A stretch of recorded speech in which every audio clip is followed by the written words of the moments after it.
Thank you, Mr. President. Mr. President, we have had a chance over many, many months now, and even as we speak today, to talk about a lot of the policy of the bill that the President signed into law, our health care bill that we passed here in the Senate, and of course the policy contained in the bill we're considering now. But sometimes it's important for us to step back and talk about some of, not all of, but a few examples of some of the real people out there that this legislation will have an impact on. I've spoken a number of times about Tricia Urban from Berks County, Pennsylvania, and all of the problems she and her family had with their health care, denied coverage because of a pre-existing condition, running into problems where the insurance company dropped coverage. Her husband died in the process, and the same day he died, her daughter was born. I've told that story a number of times, and I'll tell it again. I also wanted to highlight what's happened to another family, the Ritter family from Manheim, Pennsylvania, Lancaster County.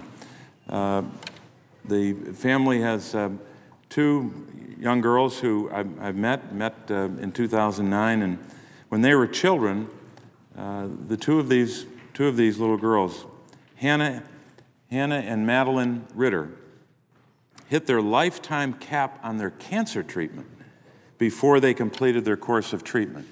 When they hit this cap, they were 4 years old, these two Ritter twins.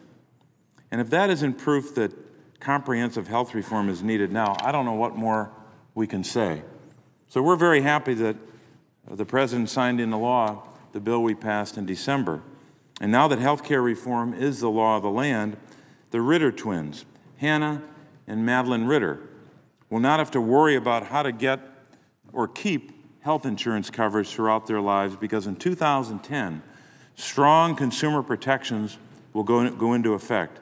Not only will these protections ensure that these two little girls, Hannah and Madeline, not only will it ensure that they can have access to the medical care they need to grow up healthy, but also they'll be able to reap the benefits of other parts of this bill.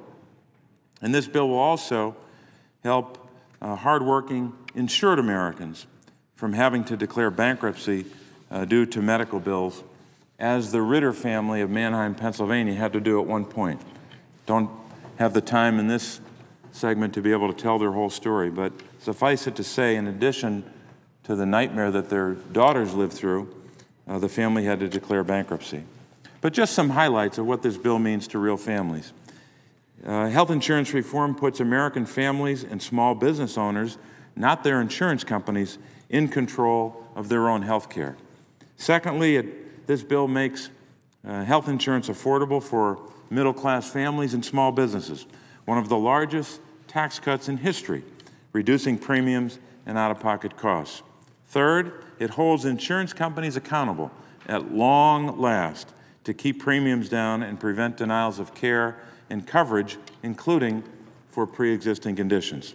Number four, this legislation improves Medicare benefits with lower prescription drug costs for those in the donut hole, better chronic care, free prevention care, and nearly a decade more of solvency for Medicare. And finally, number five, and this is not a comprehensive summary, but one more point.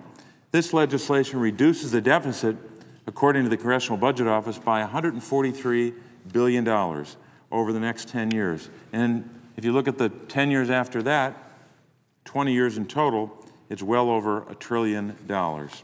So this is a bill, and this is legislation whose time has come. At a time in our state, in Pennsylvania, where we have 577,000 people out of work, almost a record number of people out of work in Pennsylvania. We have to make sure that one of the things we put in place is a more secure healthcare system for workers and their families. We all have heard, I should say, the list of provisions that will go into effect right away. Small businesses will have access to, have the eligibility, I should say, for tax credits. Some companies will get credits up to 35% of the dollars they spend on premiums. The federal government will be investing in community health centers, even in greater amounts than the federal government does now. Older citizens won't be affected by that donut hole problem where they have to pay the whole freight for prescription drug costs for several thousands of dollars worth of care. They're going to get relief from that. In 3 months' time, 3 months from yesterday, people with pre-existing conditions will be able to get help from a high-risk pool, a special fund to help them in that crisis. And as we know, in 6 months, in September, children will have the full legal protection and new insurance plans for denials of coverage, or I should say against denials of coverage for a pre-existing condition. So for all of those reasons and more, whether we're thinking about the problem that Tricia Urban and her family had before and certainly after her husband's death, or the Ritter twins, Hannah and Madeline Ritter, we hope that more families have the benefit of the protections in this bill. And we know one thing, we know that small businesses across the country are starting to get a sense now of what this will mean in terms of helping them with the tax credit, helping their employees with the critically important issue of health care. And Mr. President, I would yield the floor